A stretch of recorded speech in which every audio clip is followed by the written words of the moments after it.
Okay, so Yeah, I'll play with it. okay, cool. So I'm the ready. first question to the entire panel, and please jump in, like I say, as we go. Branding is often an overlooked term in the music industry. What does it mean to you? And why has this been a critical catalyst in your success in the music business? Well, Um, go ahead, Johnny. no, you go, Sheila. Ladies first. For me as a marketing person, I always looked at more branding than marketing in the industry, because branding is about differentiating yourself and finding your uniqueness. And we all know when we were in the, in the industry, everybody wants to be the hot thing that already was, right? So my question to the artist was always, why you? What makes you the person headed to the MTV Awards or the BET Awards, or why you? And they generally couldn't answer that question. And so that's how branding played a part for me, because I was always trying to make them identify their uniqueness. Not what you have in common, but what separated you from any other artist that was walking in my door that same day trying to tell me that they were the hottest thing. And so branding for me is always about what's unique. What makes you you? Why should I even mess with you? What's different than you? Don't tell me what's similar to another artist. Tell me what's unique. And I think that's the beauty of branding as opposed to marketing, because marketing is telling me about what you do. Branding is showing me who you are. Beautiful. Thank you. I've kind of looked at branding and from a different but similar lens, right? And see what look at or absorbing your question, really thinking about it from a different perspective of our business. We do it, right? And it may be different from typical Fortune 500 companies, because the business that we're in is very unique and very specific for how we execute and how we participate, right? So I want to actually answer the end of your question first on how I actually look at my brand or look at branding, right? It's your identity, right? It's your social security number, right? So that number kind of rolls with you from the day you're born to the day you die. And it's what you associate with in this journey on what you want near, right? So it's very close and very dear and very near and has to always be protected, just like the companies, right? And you think about all the artists that we worked with, or even as executives, there are certain things you wouldn't allow yourself to stand next to, because although it's not necessarily you, it's a representation of you. And we have to definitely make sure that we nurture our brand, our identity, and keep it close and coveted to us as we move through the business. I think what I've seen a lot of is like these artists and how special they have really ramped up their branding mechanisms to now be in positions to either sign to major labels or DIY, right? Like, so it's very important that you are very clear, once again, going back to your identity, knowing who and what you are. So then you know what to align yourself with and what not to align yourself with. And, historically, if you just look at some of the labels, right, I think that there's been some phenomenal jobs, historically, if you look at some of the labels that have really done label branding extremely well. And actually the logos have permeated far beyond whoever the executives were, or even potentially the artists. When you think about a LaFace, or you think about a Derek Carr, or you think about a Bad Boy, you think about those labels, right? At some point, the executives even may lean and the talent may lean, but those brands, because of what they represented, who they stood next to, what they meant to the culture, and their identity, I think have been very, very successful over time. For me, branding is almost the signature power of my life. Pretty much, if I take a photo of one person, I'll give you a perfect example about the power of branding with me. I could take a regular artist, and it's just going to sound like I'm bragging. I could take a C level, D minus level artist. But if I incorporate you next to Kanye or Donna or Kim Kardashian, and then I could post you on a major platform, getting wires, which over 1 billion people now know your name. Over 1 billion people will question that person next to the person. Why did Johnny shoot person? I Johnny, you're in remember a when bad area. Mark Ronson Johnny, introduced me. Can you hear me? we can hear you, but it's kind of warping, and the visual is Let there. me take my Bluetooth off. Hold on. Yeah. Can you guys hear me now? Yes. Perfect. Stay like Yeah. that. Perfect. Yeah, I can remember when Mark Ronson introduced me to Amy Winehouse. I can remember when Talib Kweli introduced me to Kanye. There's a multitude. I remember when Jay-Z introduced me to LeBron James. Once I am alerted, or even if no one tells me who this person is, if I feel in my heart, like, all artists that come to me, anybody that comes to me with a product, whether it's a clothing line like New York, which I'm wearing right now, it's branding. My job is to expose and promote and diversify through my lens, whatever it is. So me, I just love helping people by shooting them, whether they're big, whether they're little, doesn't matter. Because little by little, over some time, the prayer is that these seeds you plant will blossom. If they will remember you, who knows? We don't know. Some do, like there are great artists that will stop and say, Johnny, thank you so much for your help. And then certain people that say, oh, no more photos, get out of here. But they don't know that had you not photographed them, that was the branding. That was the spark. You know what I'm saying? Aside from geniuses like Sheila and Benny, Camille, there are great people that are behind you that you wouldn't even know pulled strings to get you where you are. There are those great artists that will remember that and reciprocate somehow. They don't have to, but then there are those that just think that you were part of the furniture. You're supposed to come with all that. All right, I'll be quiet. Oh, Nah, man. it's the truth. It's the truth. Yeah. Sad truth. Especially with our people. It even gets worse, man. Yeah. Hopefully, we can reflect on everything that we lost this weekend and try to really give thanks for those who paved the way. Mm. Very important. Absolutely. Dizzy, you have anything left, babe? Yeah, I mean, for me, or like speaking for independent artists that don't necessarily have a machine behind them, branding is the most important thing. Like BP said, like it's your identity, and people want to be able to buy into you before they even spend money with you. So branding is important because that's how people like us independent artists eat. Like outside of doing shows and features, like whatever your spiel or whatever, your gimmick is, so to speak, selling that to the highest magnitude is the only thing that could help build your brand. So branding is important because that's how we get paid. So that's why I'm at. For real. Do you all feel that your past contract negotiations and mediations that you have as both an artist and an executive have been fair compared to the white counterparts in your respective areas and spaces?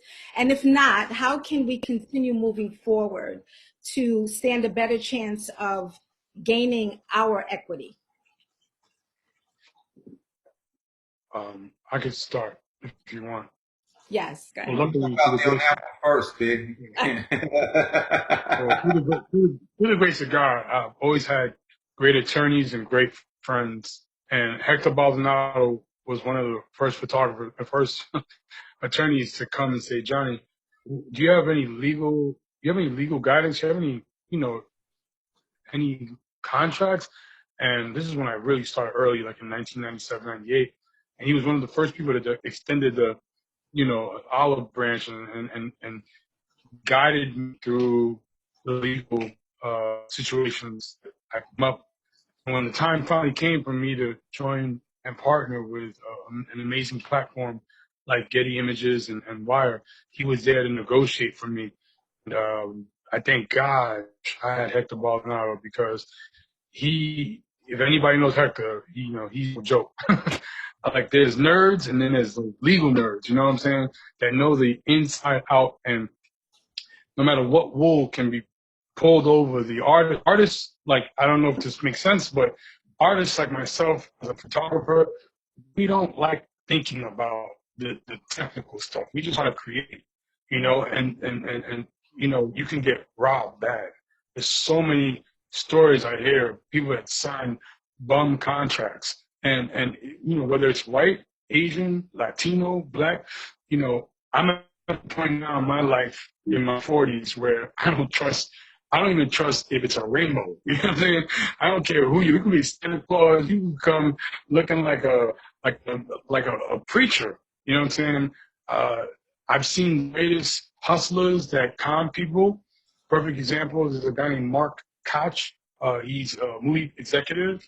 Robbed me and my friends of 70 grand. Mark Koch. His son is a famous race car driver who just retired.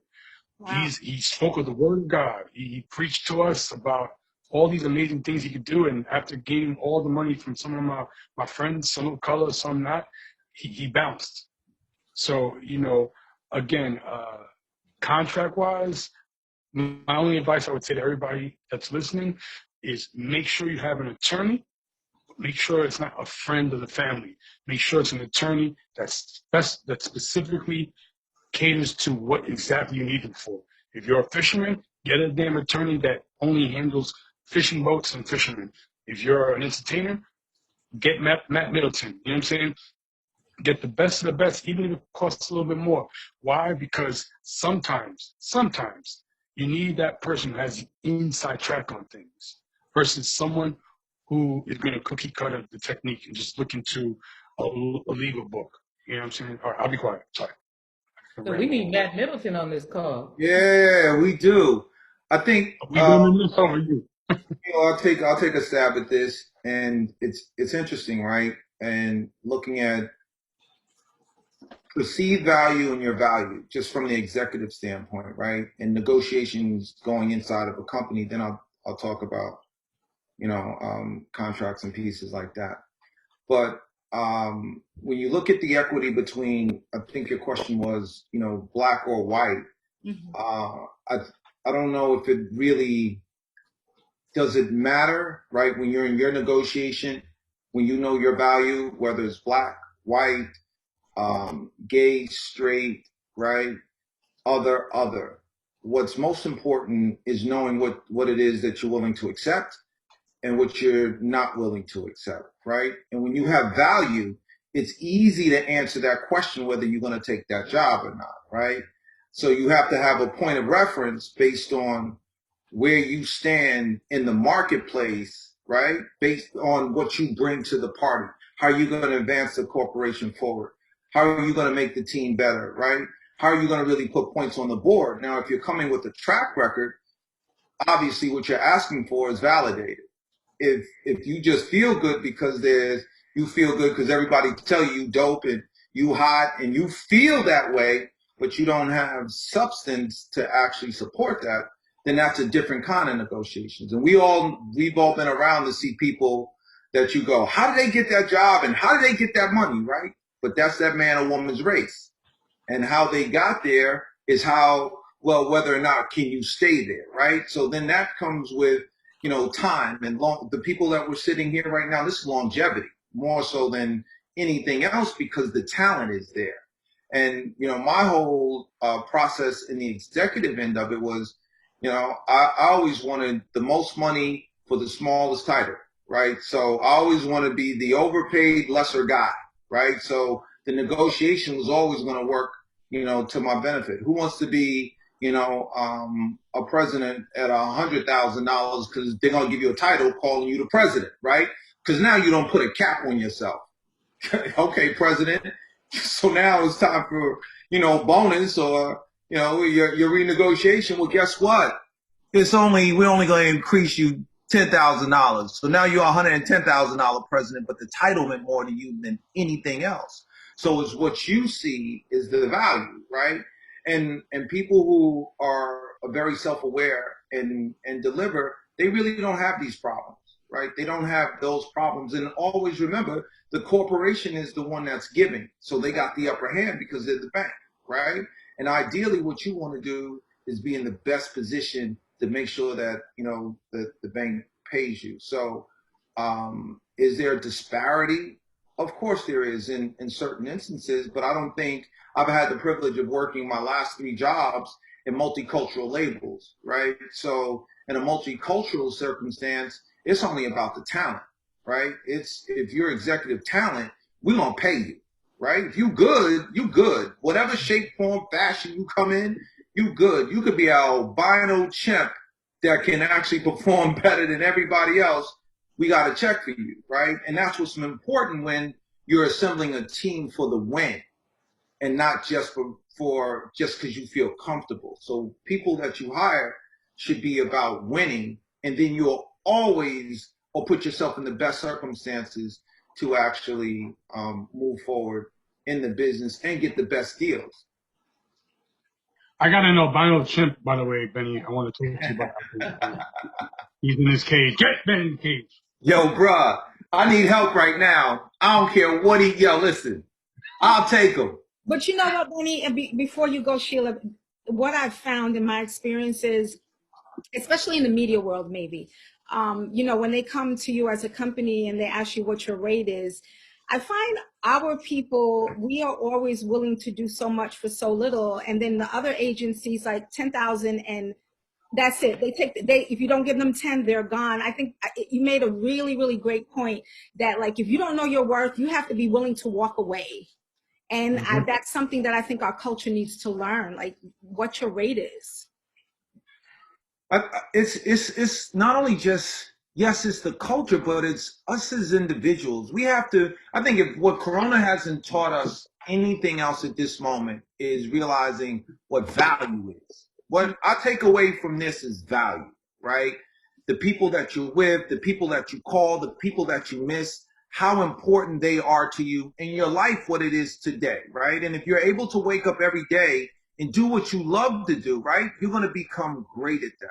And if you become great at that, there's pay for that, right? The problem becomes when you perceive yourself at mediocre value and you want more money. So you know, your gut tells you what you're worth, right? Before you have to actually ask. Right. So at the end of the day, you got to really think about where do I stand, right? And knowing, do your research, do your work, right? And when you get in a job, back into your plan, right? Maybe you should have been leaving that job a year earlier, 2 years earlier, right? Because it was part of a stepping opportunity to get somewhere else, but know what it is that you're going there for. I agree wholeheartedly. You know, you got to know what your bottom line is and know your value. I probably walked away from jobs that people were like, "You're not going to take that job," and at the end of the day, it was because either the money wasn't right or the situation wasn't right. And when I say the situation is that after a while, after you are proving yourself, and that's why I say you can't go by your guts and you can't go by the height. There's metrics. Everything now is about metrics. And so if you can pull the metrics up to show that you've been an asset to a company because you've contributed in terms of bottom line, dollars, cents, culture, company culture, being a leader in the company, then if you are still not being honored with that bottom line dollar, you need to walk away. But I think we're so fearful sometimes to walk away. And I laugh because I used to always tell my team, either you're going to walk away or they're going to fire. One, you can walk away with your head up, and the other one, you got your head between your tail. So walk with the one that's going to help you sleep better at night. And I think one of the things that can help us is that we don't talk about money enough. You know, as a culture, we hide that, and you can't really know what to bid for or what to ask for unless you're talking about money. See, we need to talk about money because nobody can take it from you just because they might know what you made or what your negotiation deals were. But I used to ask people all the time, like, okay, I'm new. So what else can I put in this deal? What else should I be asking for? And that's how I learned what to ask for. But we've got to be able to talk about money. We got to not be so close to the chest. Again, somebody knowing what you make don't take it from you. It just means that we're now sharing information so that we can be more powerful in the long run. Right. And you need check writing authority. You know, I always say you sitting in positions and you got major titles and you can't write a check. That was never part of my plan too. I wanted to be able to write the check. Matt, you just popped in. I'll do the question again for you, but as an independent artist, do you feel that you didn't have the weight behind you to negotiate for yourself? I definitely could negotiate for myself. That's a conundrum, or even having or not having the correct attorney looking over the paper. You know, every artist will interpret information differently. You know what I mean? Some people need it in layman's terms, and some people could understand the terms you're explaining it. But a lot of people are just looking at the bottom line, which is how much they advance and what am I going to get. So if you don't know your worth, then you don't know what you're getting. If you can't, I mean, you get what you negotiate at the end of the day. So if you can't negotiate, or if you can't, if you don't understand, a lot of artists don't understand some of their attorneys, and and even if you claim you understand, you won't understand until you get into a situation to where it's like, okay, then they're repeating themselves like, well, like, hey, I did tell you about XYZ. So I mean, it's really about understanding and being willing to walk away too if it's not right, because some people don't want to leave that money on the table. So Right. Yeah, but you know what though, Smoke, and I get it. I understand it. And listen, we can't tell people what's best for them and their family, right? But then you can't complain about what you took, right? Because we all listen. My story ain't pretty either. Coming up, I remember neck bones and white potatoes, right? But I made certain choices that I wasn't going to put myself, in a circumstance that wasn't best for me. My biggest opportunity came from moving from one company to another, taking a six-figure pay cut, which has now paid me 30 times over, right? So you have to evaluate, right, what it is that you really want, right?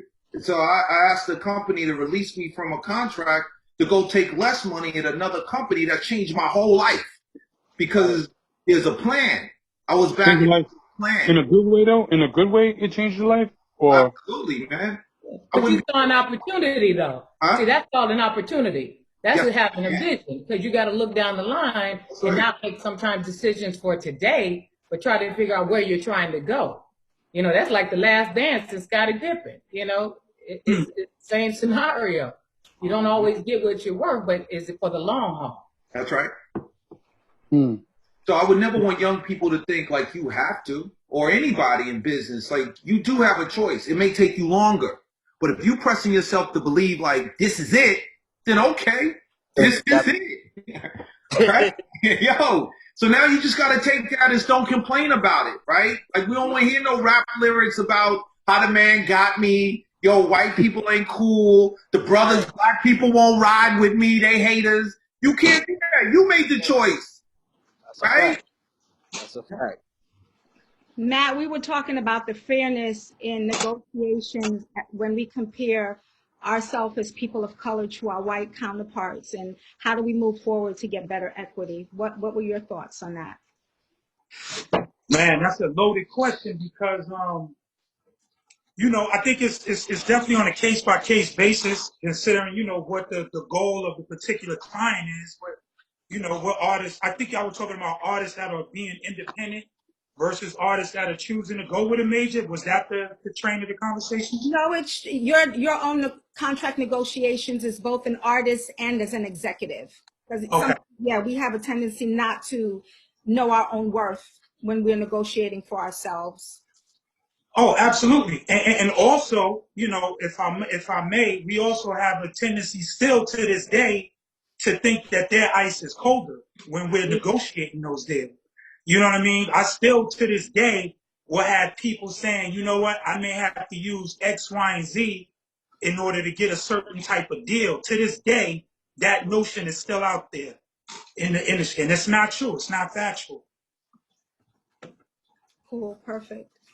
Seeing how much of the culture revolves around innovation. Hold on. Oh, y'all not. Why do you think that is, though, Matt? Because that's a great point. I just want to know why do you think that is? Because at the reality of the day, if you have an attorney who knows what he's doing, the leverage comes from the client. The leverage comes from the artist. If you constantly keep going and using the same people because you're being told you got to use them to get this type of deal, then yeah, of course, they're always going to have the client. And that's where the leverage comes from. The leverage comes from us as the creators and the people with the talent. So if you negotiate what you're worth, you can't expect, any other outcome if you're constantly following the same course of action. Like the I leverage. totally agree. I think we've been brainwashed. I used to say that to artists. They come into the office after we blew them up, and then they don't even come by our department. They go to the pop department. I can't tell you how many artists I said, if you don't stop here first, I don't care how big you get, we got a problem. Right. Because see, now you've given all the props to that next group. And so then therefore they don't have to listen to us. But it's somewhere in our psychic as a people that we think, like Matt said, the white man's ice is always colder. You gotta stop with the brainwashing that you've been having for years and years and years and understand your power. That's why I said to artists, you have the power to dictate things. One of the first promotions I got in the business, I was only in the business for maybe 6 months and got a double, 100% increase in my salary because of Jazzy B. And Jazzy B told the heads of Virgin Records, you know what? Sheila got an offer, and if she leave, I ain't doing nothing. Because she's the one that takes care of me, blah, blah, blah, blah, blah, right? I had only been in the game 6 months. I get a call from the president of Virgin, go in there, they tell me, what did they offer you? Me like a dummy, I didn't know, so I told them. They doubled the money right there on the spot. Because at the time, Jazzy B and Soul to Soul were their #1 group. He always knew his power. And he would tell me that. He like, if you don't know how much weight you carry and just being the person who I'm only talking to you. I don't want to talk to nobody else. That means they got to pay you because they can't get information from me. That set me on a trajectory to know if I don't own and know my power, then who's going to own it for me? But we don't believe that. He was one of the first artists to do that for me, and that changed my whole mindset. I wish every artist was like that. Oh my God, I wish. I can tell you that was probably the last time, but that's okay because it set me on the course to make sure I asked for what I believed I was worth. Right. So then the question would become for me then is, because a lot of the artists now are anti-label, right? So it may not even be black or white. It just might be label specific. So if I hear everyone properly, then it becomes training. And the executives have to realize that the talent, as Matt said, is the key. And being close to the talent is what's going to get you your money. It's the truth.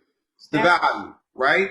Because if you're the only person, if artists are anti-label, and you're the only person that can actually deal with the artist, you're invaluable. And I think that really becomes important as an executive, right? And the artist, you see people who go from, they was the assistant to like they the manager, right?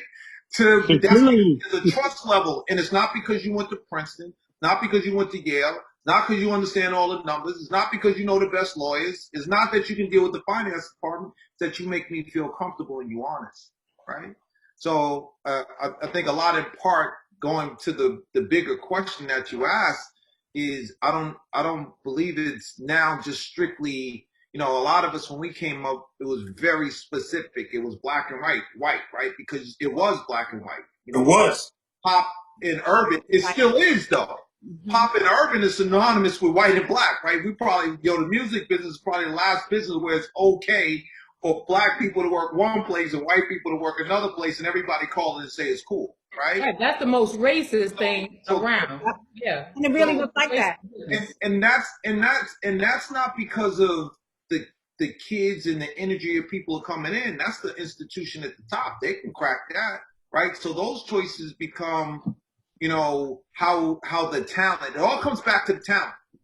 who and what they're willing to do, and how far we are, what we can control to control and helping move the process forward. Right. But Benny, hold on 1 second, Benny, because that's interesting because now the industry definitely was like that. It was so segregated. You had black music departments, you had white, you work over here, you work over here. Now I'm more concerned that they've eliminated that, and now it's kind of more weakened the value of certain of the need to have black executives. There you go. You understand what I'm saying? Because you have so many of our counterparts running and operating and making major decisions on our music, because you don't have the level of black executives that we had, running their departments like you did 10, 20, 30 years ago. So I think it's important both ways, even though it was segregated and that was probably the wrong thing, but it's kind of taking the value away from the power of the black executive a little bit, in my opinion. So I agree with you wholeheartedly. And when I say it was racist, it's because they could always work our music, we couldn't work theirs. No, we couldn't, Sheila. We couldn't touch it unless the music happened to upstream and it had some pop connotations to it. Yes. We only met each other during the weekly meetings, remember? And they were always on one side of the table and we were on the other side. It was crazy. Absolutely. And I agree that when we left, we lost the leverage of having black music. When crossover came in, see, they found what I used to call the great white hope, right? He was able to play both sides. Then we started slowly losing our power. And so then when you don't have that artist and they feel like they can talk to the black artist just like you could talk to a black artist, then you don't have any more leverage. But it never started the other way.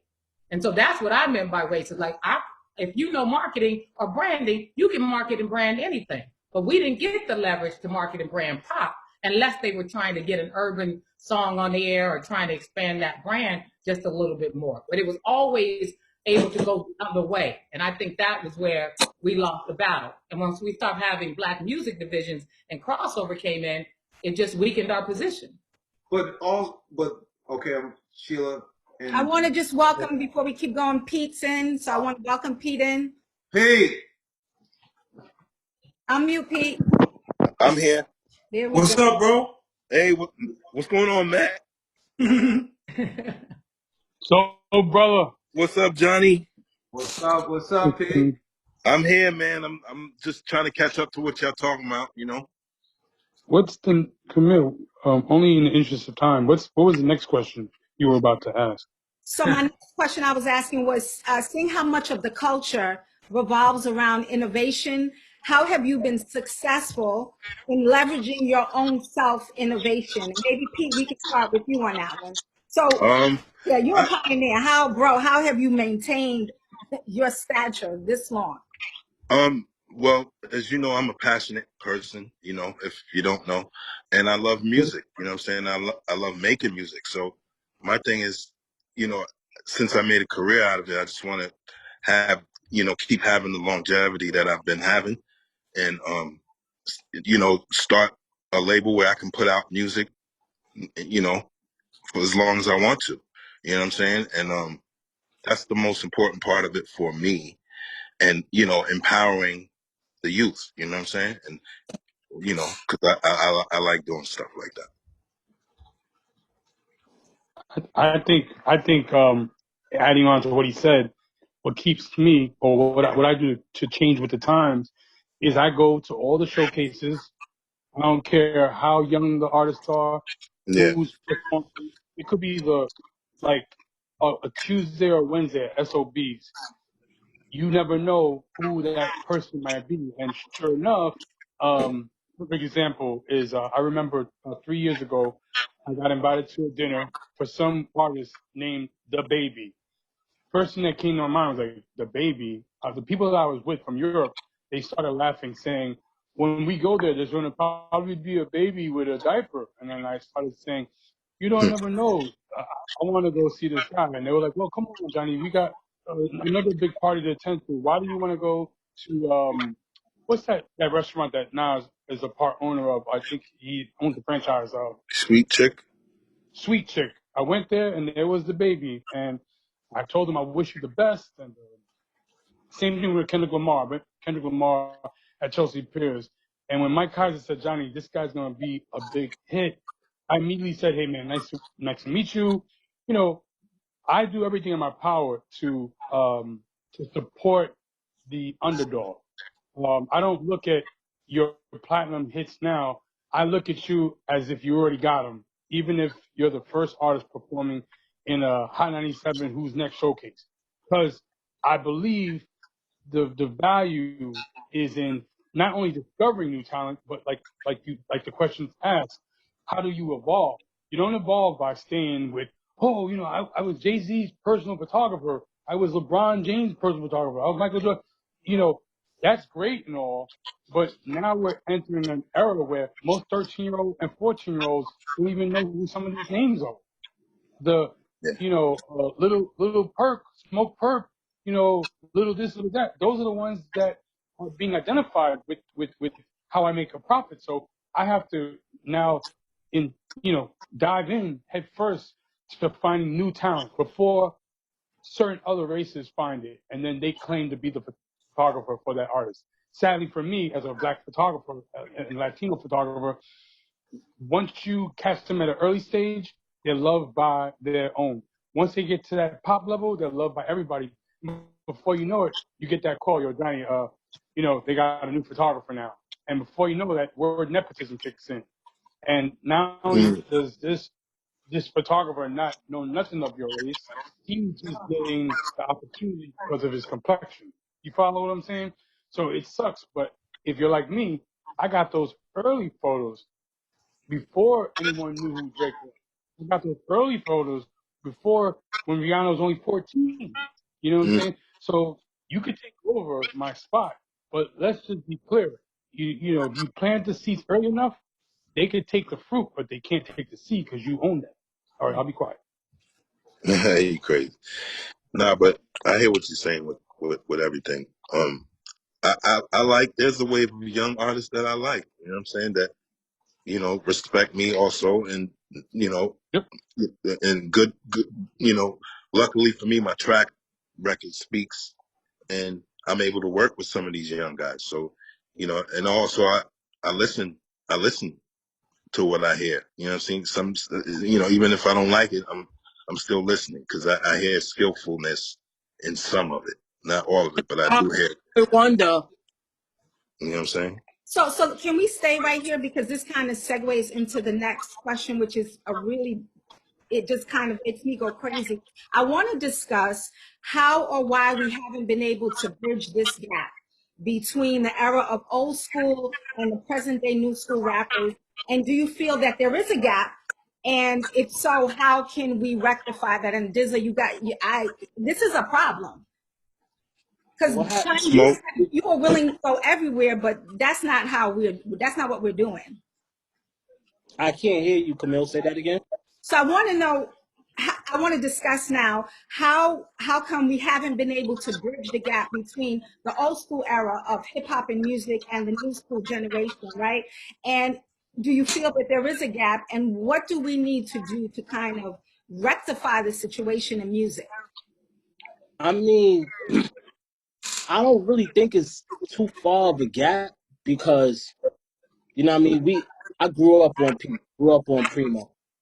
I grew up on a lot of the legends that I respect then and now. So it never was like just being a historian and, you know, actually having a good palate for music. You know to respect the guys that was here before you. You know what I mean? So, you know, a lot of the younger guys, like maybe the guys 2 generations under me, is for artists like me and my peers to really, you know, pull them to side and really, you know, school them because a lot of them just don't know. And it's really a lot of ignorance that comes with it too from them not knowing. So I mean, you know, it's for us to school them like we would school.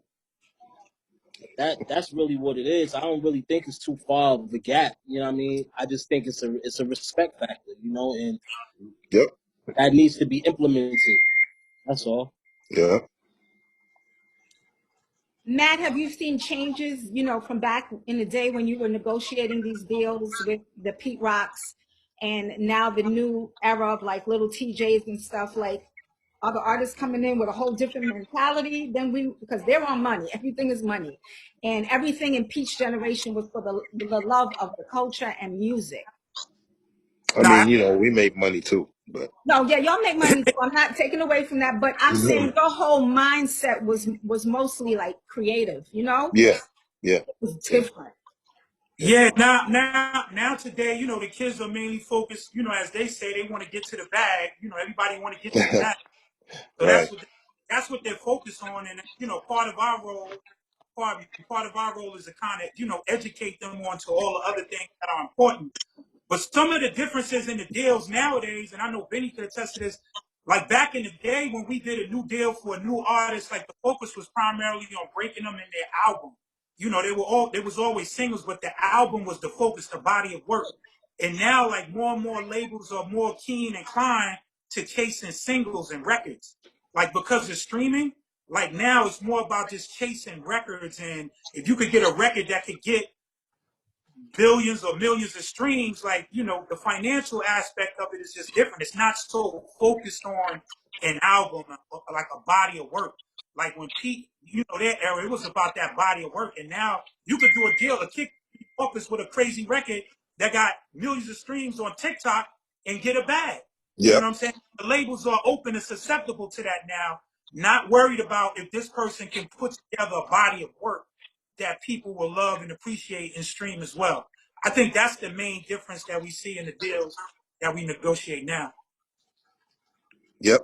I agree with you. I agree with that, and I agree with what Smoke said also. Danny, what's been the hardest part of keeping your name respected over the eras in music? And that's for everyone. Like, how do we maintain our integrity in this business? Who, me? That's me. You Yeah, first, Benny. and everybody else. Oh, You I'm sorry. Oh, first. everybody. Okay, okay. Yeah, Oh, yeah, yeah. oh, it's hard work. I Yep, mean, ultimately, it's, you know, your name is back to where we started this conversation, right?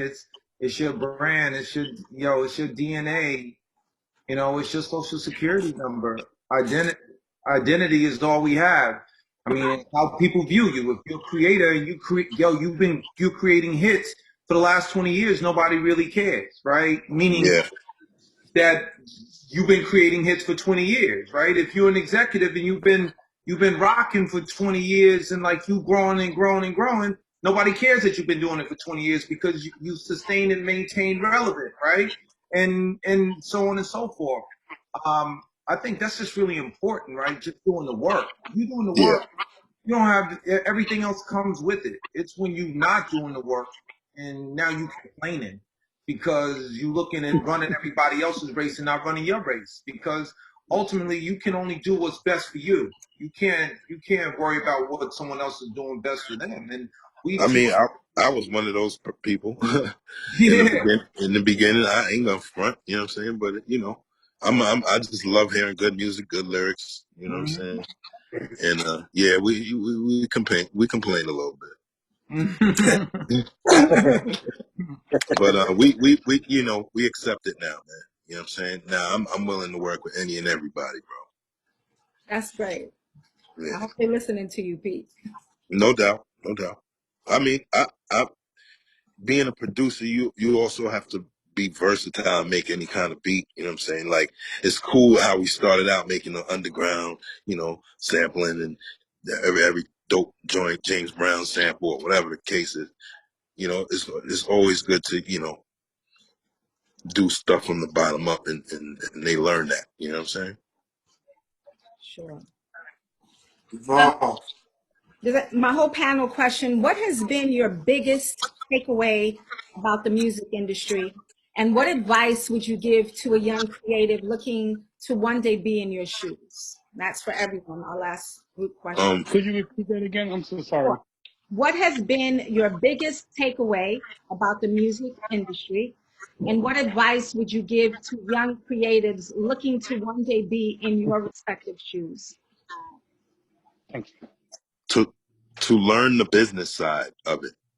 It's fun to have all the trinkets that come with the business, but that that's not important. That's not more important than the business side of it. You got to learn the business. That's my biggest takeaway from being in it, is learning that side of it.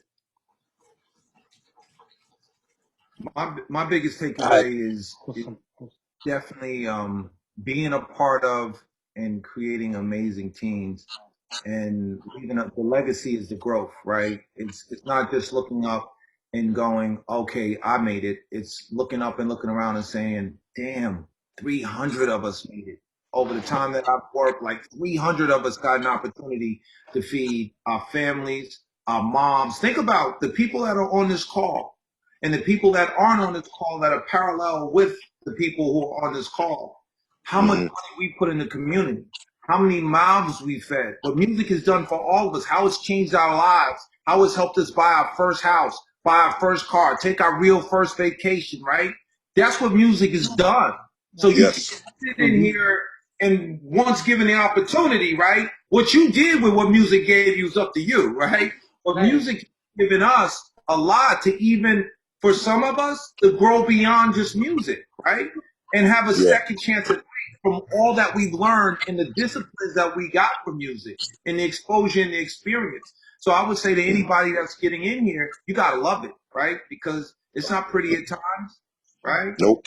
Exactly. Sometimes it's lonely, right? But for the Yeah. most part, if you commit to it, it'll commit back to you, as long as you know what it is that you want from it. Exactly. And I think it goes back to what we said before you get in the business. Know what your bottom line is.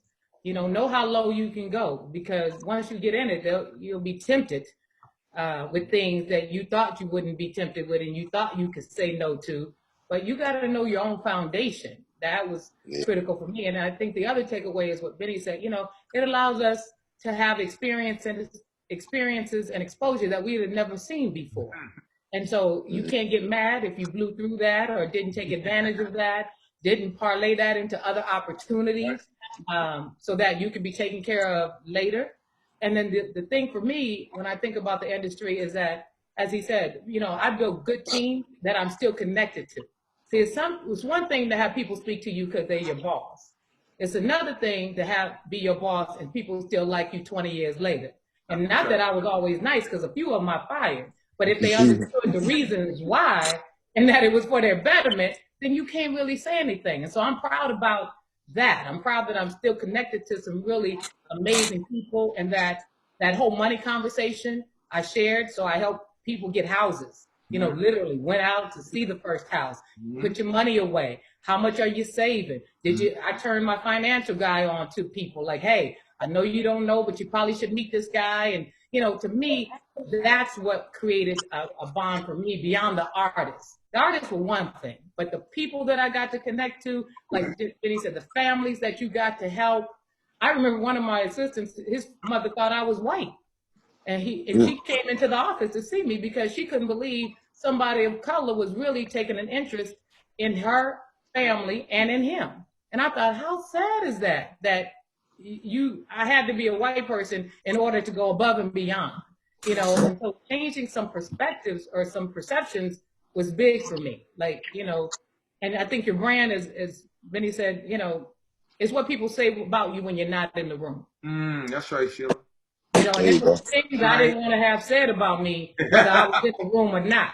Right. You could say a lot of things, but there were some bottom line things that I wanted to make sure of. When I leave this room, when I leave this industry, this is what you're not going to say. Right. And so, that's more your brand perception to me, is what people think about you when you're not in the room. And when they hear your name, what comes to mind? Because anybody's name that's said on this call, something comes to mind. Is it what you want people to think? Because that's the legacy. That's the experience that you're creating. We see that with Andre. People are constantly saying about Andre how he was so positive and how he encouraged them and how he put them down and how he put them on. Now I'm not saying that he was perfect, but what we are saying is his legacy and part of that brand. That's the experience that we all create for each other. So what is that? And the shot he gave us, you know what I'm saying? All of the advice. And Andre was all about blackness. Very much so. Very much so. blackness. Yeah. Black and keeping it sexy. Yeah. Yep. Matt, what's your biggest takeaway from this industry? What you think? My biggest takeaway is, I would say, like the joy. I still find joy to this day in the fact that I'm working in the industry. That, you know, I grew up as a fan of music, but I've been able to work in this business for over 25 years, and to watch, you know, an aspiring artist, producer, or songwriter come into your office and be a part of their journey from A to Z. Like, I still get excited and joy from that today. Like, to see, like what Johnny said, like seeing somebody in the beginning that just has a dream, and they come to your office and they're like, listen, I'm an artist, or I'm a producer, I'm a songwriter, or I'm an entrepreneur. I want to sign artists. And just being able to advise them, counsel them, and seeing their dream go from A to Z, I still get joy and excitement from that to this day.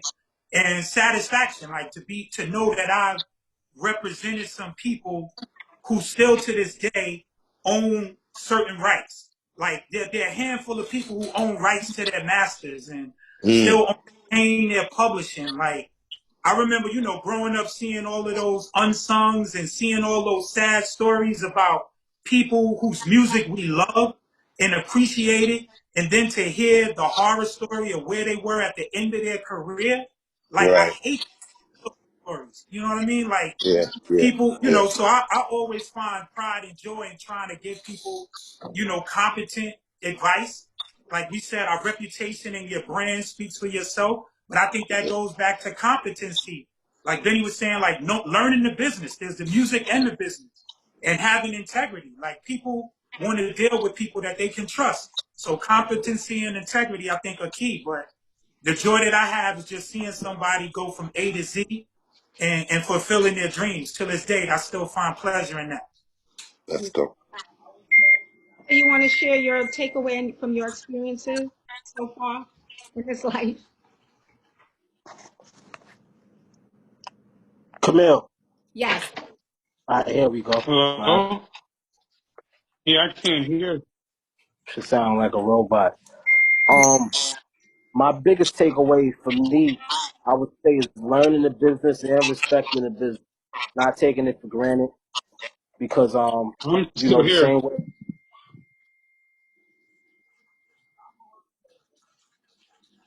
We Dizzy, lost. Yo. you kind of stuck, Dizza. All right, well, he'll come back maybe. Yo, there you Oh, go. here he is. There you go. Yeah, Yeah, Dizza. yeah. I said the biggest Hello? takeaway for me is actually learning the business Hello? and respecting the business, not taking it for granted. Because you know, the same way you go up, it's the same way you come down. Valuing relationships, keeping relationships. That's an advice. That's a piece of advice for aspiring artists, and investing in yourself. You know what I mean? A lot of artists don't do that. You know what I mean? You take it and you just splurge on what you splurge on. Invest in something that come back. That's tangible. Something that you could feed your family with, and you know, that's my biggest takeaway. So I have individual questions for each of you. I want to start with Benny Pugh. This is just for you, Benny. How hard has it been as a high-level Black executive having to manage your teams, create and develop culture and trends while simultaneously having to defend your decision with power structures who may not truly understand the culture? That was nice and eloquent in between It was those. long. It was long as heck. Trying to be Yeah. eloquent here. Yo, it's Trying to like be 8 o'clock. Yo, eloquent. retention Come is on, like Benny, I'm let's the go. best. You know what I'm I'll take asking my you. best swing at it, right? Right. You know what I'm asking you. Johnny, Johnny, your phone is his feedback is insane. But I'm sorry. Go ahead, Camille. How has it been trying to defend the culture to the power structures that don't really understand the culture and trying to defend your decisions? I think it's for me. It's not only been cultural issues. I think it's probably corporate issues, right? Because the corporation is the culture of the company, right? Can you hear me? Okay. Yep. The corporation is the culture of the company. So looking at it from that perspective, you realize that one, you have a job to do. And the best way on being heard is having success, right? Having success internally and having a success externally, right? And what has made the conversations easier along the way has been the level of success and wins that I've been a part of with both my team and the company. So it's part of the job, right? Ultimately, to sway your boss, right? It's part of your job to educate them on what's happening in the marketplace. It's part of your job to make sure that they're getting the information that's needed to move the corporation forward. But what's most important is really understanding, like, your role on the team. And it's kind of like what we've been talking about throughout this whole call is just knowing what the end goal is, right? And ultimately aligning myself with the end goal and aligning myself with the vision of the company and also aligning myself with the success that has been set from the beginning. I'm very happy with the outcome that I've had. Thank you, Benny. Dizza, you've been independent. Is Dizza here? Did I lose him? I think he's gone. Yeah, Johnny had a problem with his and he's trying to get back in. Matt, what shifts have occurred within the rules and regulations of the business, and how have contract negotiations changed over the years? Well, I touched upon that a little bit earlier, like on the contracts haven't significantly changed, but I think that they're different now because some of them, a lot of them more so than in the past, will focus on singles or records. Like they're not necessarily focused on the album as much as they used to in the past. Of course, like 30, 20 years ago, there was no 360 deal and stuff like that. Now, more of the deals are more encompassing because labels are participating in all the revenue streams that the artist partakes in. But other than that, structurally, deals are pretty much still the same. I mean, there are legislative changes with respect to the copyright laws and stuff like that, but contracts and stuff are pretty much still the same besides those two changes. Pete, for hip hop fans, what's been your favorite overall production and your favorite collaboration? All right, I can. One of my favorite collaborations I'll probably have to say would be Run DMC. Um, uh, Nas, doing a lot of those remixes and building relationships with artists in the game. AZ, Rod Digger, you know what I'm saying? Um, these are a lot of my favorite artists, even though they're from my era. It's they still, some of my favorites. Q-Tip, Buster, people like that. Thank you. Johnny, what's your most memorable shooting experience and why? Okay, my battery's dying, so God forbid, my favorite memorable shooting, I would say probably looking back in time now, when I shot Jay-Z and Nas toasting. That was a memorable moment because now that picture is in the living room of DJ Khaled, and when I shot Cameron with a pink cell phone and a pink hat, that's iconic. And then, another historical moment that I look back now is like when I got the chance to introduce Michael Jordan to Jay-Z. At the time, it was just trying to get the photo, but it wasn't until I realized as they began to handshake and talk to each other that this photo is actually an introduction. So there's so many great moments where I introduced people not knowing what I was doing. I was just trying to get a photo. I had no idea later on it's not just a photo. It's you introduce two great iconic people together for the first time, you know?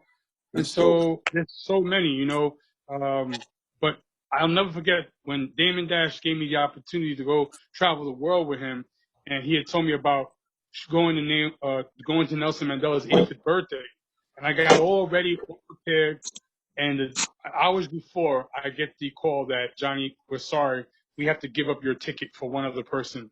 Naomi Campbell's niece wants to go. So I told Dame, yo, I came from very far, from Brooklyn and Harlem, so I'm just gonna ride with you. If they tell me get out, I'm just gonna have to do what I gotta do. They said, Johnny, we're in Africa. You know what I'm saying? You cannot just walk back to the hotel. This might be a 2-hour drive. We don't know. And I don't know if you guys been to South Africa, but when the night comes, it's the moon and the stars that are providing you with light. You know what I'm saying? So I said, let's do this. You know what I'm saying? And I went all the way to Nelson Mandela's crib and went through so many security checkpoints. And through the grace of God, I managed to jump out the car when security told everybody out. And I went to the side of the driver. And I closed my door when Dame closed the door. And I went through thick bush. And I said, Jesus, if you could just let me, when I jump over this wall, land somewhere safe, I'll forever thank you. And when I did the alley-oop over the fence, I landed in the drummer's pit. And security was everywhere, yo. And finally, there was Sir Richard Grant. The night prior, there was a party in Wichita.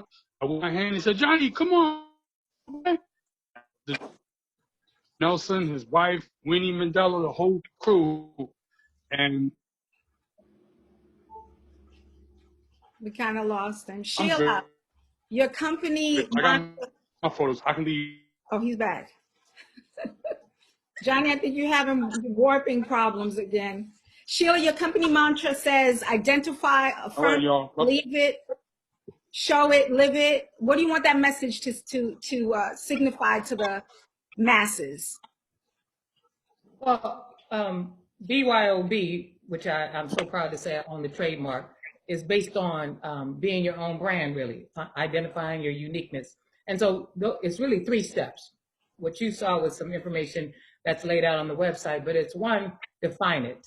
You know, you have to define yourself for yourself or somebody else will. We just talked about that on this call. You know, people are constantly defining people and putting them in boxes. But when you know who you are, that's the most important thing. So the thing is to define it. And that's just understanding what your gifts are. You know, if you tell me to do something technically, I'm in trouble. But all day long, I can create from a branding creative standpoint. Just don't ask me to create nothing technical. I know what my gifts are. So 2, if you say something in 1, you got to be it in number 2, right? I can't say I'm smart and say dumb things all day. It don't fly. You can't tell me you're creative and never create anything. You can't tell me you're detailed and you have stuff all over the place. So whatever you say in 1, you got to be it in number 2. And that's when you start to build the brand. And this is something that Fortune 500 companies and everybody does. When you think about the brand, there's something that comes to mind and they define themselves that way. And they create that experience. So 1 is you have to define it. 2, you have to be it. And the third part is you have to look it. You look at people all day and you quickly assess, oh, we must do something creative, or they must be a business person, or they must be doing this. Because then when you put that look to it, that seals it. And so I think the best artists do that. When you think about people like, you know, a Puff, having worked with him, you know, he always thought that there was a certain level of lifestyle and swag that he had. He defined that for himself, right? It's the hotness, it's the sexy. Then he had to be that. So every party had to look like that. Bad Boy had to feel like that. When he does Ciroc, he don't turn into a German drinking vodka. He still keeps his same lifestyle and his same swag, and then he has to look like that. That to me is the essence of defining your own brand. It's not based on what you do, it's based on who you are. And so that's the whole essence of BYOB, because I say, you know, be your own brand. Everybody else is taken. When you look at the key people like a Oprah, she never defined herself as the queen of talk shows. She defined herself as a communicator, somebody who's approachable, somebody who's connected. I can take those attributes to radio, to television, to movies, to my own magazine. That's how, to me, you start to build your own brand. It's not the what, it's the who. Because when the what changes, then what? You know, and that's where people get themselves lost, because at the end of the day, when you start branding yourself on senior VP of, you know, X, Y, and Z, and then you no longer senior VP, then what you gonna do? Word up. But that's Wow. I hear that. Yeah, but Yep. that skill set that you have, you know, I say that all the time, is that whatever gifts I had in the industry, I carry on to being an entrepreneur. It wasn't that I was a senior VP, it's the how I did my senior VP gig in the music business. So if I'm powerful in the industry, I'm powerful outside the industry. If I'm creative in the industry, I'm creative outside the industry. So that's the essence of what I want to share with people. It's not what you do, it's who you are that's going to outlast, if you've had 2 or 3, 4, 5 years like me. It was never based on the what, it was based on the who. And Matt, you touched on this, and I want to thank you guys again. And I just want to end on going back to the legacy of Andre Harrell, and for those who did not speak. So, Matt, you spoke about him, and I'd like Pete and then Benny to talk about what we should have learned from his legacy. And again, thank you guys just for the history tonight. So, Pete. I'll start off with saying that I was there from the beginning with Heavy D, seeing Andre and how involved he was with us, and I say us because that's, have his family.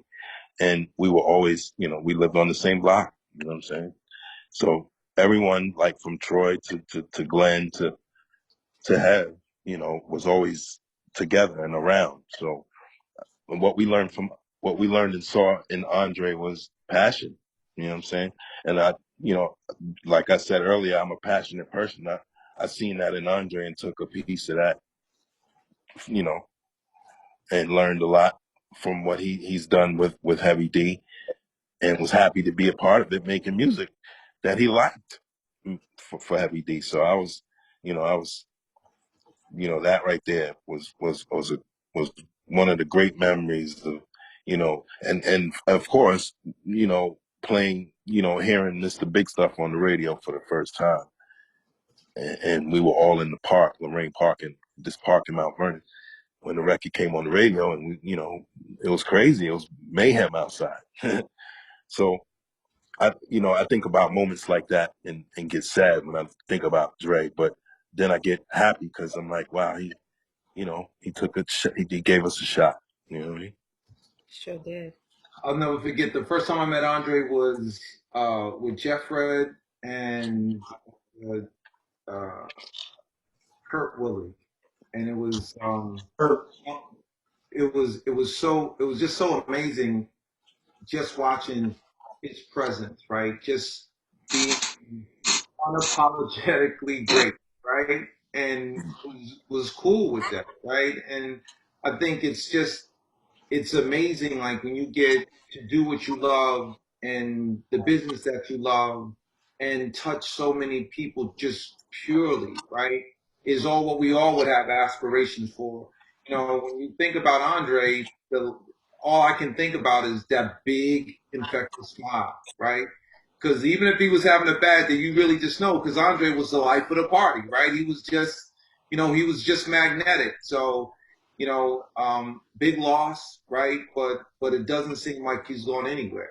Like Dre always, whenever you say his name, you can't help but smile, right? Like because that's what he left. That's what he left to the world, right? Is Yeah. that ability I, to be I happy. remember. I remember when it was a nightclub called Angel in the the nightclub in the village, and Angel was a restaurant and a nightclub in the basement.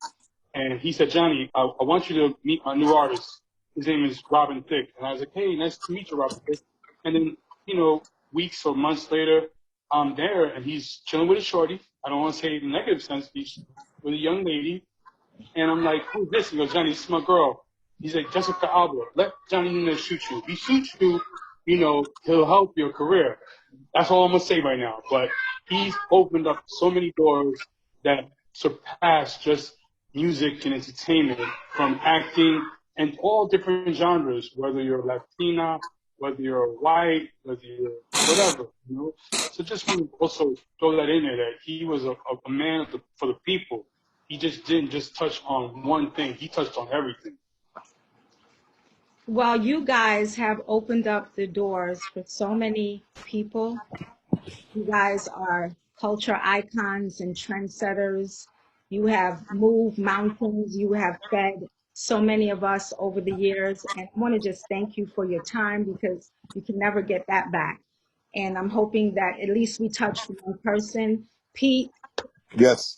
I love you. Thank you for being here with us tonight. You miss Oh, mine. You are the soundtrack of our lives. Oh, God bless you. Thank you. I Thank you appreciate for you. having me. Matt, thank you for keeping brand equity alive in us.